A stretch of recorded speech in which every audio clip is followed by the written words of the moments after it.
शैतानियत से इस तरह निपटा जाए। अल कैपोन जिस रास्ते निकल जाता, लोग रास्ता छोड़ देते। जिस पदाधिकारी से भेंट हो जाती, उसके प्राण सूख जाते।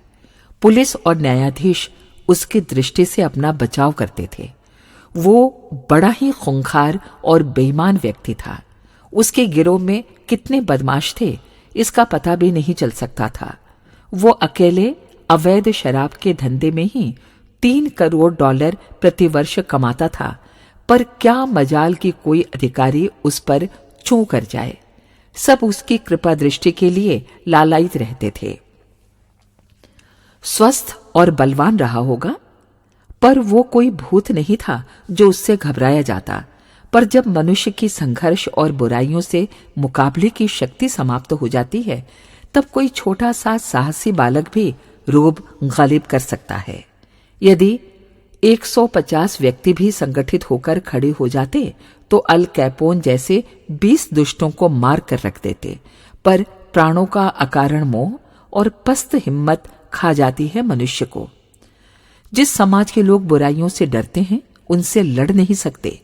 वे उन अमरीकियों के भांति ही सताए जाते रहते हैं, चाहे चीनी हो या भारतवासी। हम भी तो आए दिन अवांछनीय लोगों द्वारा सताए जाते हैं, पर कहां यह हिम्मत होती है कि उनसे लड़ पड़े। बात धीरे धीरे अमरीकी राष्ट्रपति रॉबर्ट ह्यूबर के कानों तक पहुंची। रॉबर्ट ह्यूबर हैरान थे कि एक व्यक्ति का मुकाबला करना भी लोगों को कठिन है, फिर यदि चारों तरफ ऐसे लोगों का फैलाव हो जाए तो क्या होगा। उन्होंने निश्चय कर लिया कि जो भी हो, एक अमरीकी राष्ट्रपति और भी गोली का शिकार हो जाएगा, पर शैतानियत को खुलकर खेलने का अवसर नहीं दिया जाएगा। यदि कैपोन कुछ बुरे लोगों का मार्गदर्शन कर सकता है, तो हम हजारों अच्छे लोगों को किस तरह बुराइयों से निपटा जाता है, ये सिखाने की जिंदा दिली भी रखते हैं। अभी वे नए नए ही राष्ट्रपति चुने गए थे। जब लोगों को विजयोल्लास की सूझ रही थी, तब राष्ट्रपति की आंखों में देशवासियों के इस संकट की किरकिरी खटक रही थी। मियामी के एक होटल में राष्ट्रपति के सम्मान में स्वागत दिया गया था। उनके हजारों प्रशंसक और पार्टीमैन उसमें सम्मिलित हुए थे। दैवयोग से राष्ट्रपति और अल्फ्रोज कैपोन की भेंट वहीं हो गई। उपस्थित अधिकारियों की उपेक्षा करता हुआ वो सिगरेट का धुआं अभद्रता से छोड़ता हुआ निकल गया। सबकी आंखें उधर गईं, पर किसी को भी टोकने की हिम्मत न पड़ी। उन्हें पता था कि उसे छेड़ने का मूल्य प्राणों से चुकाना पड़ सकता है। राष्ट्रपति ह्यूबर ने पूछा, कौन है ये? अल कैपोन, लोगों ने बताया। राष्ट्रपति का उबल कर आया हुआ क्रोध दब तो गया, पर वो इस निश्चय में बदल गया कि अब इस धूर्त को जल्दी ही मिट्टी चखानी चाहिए।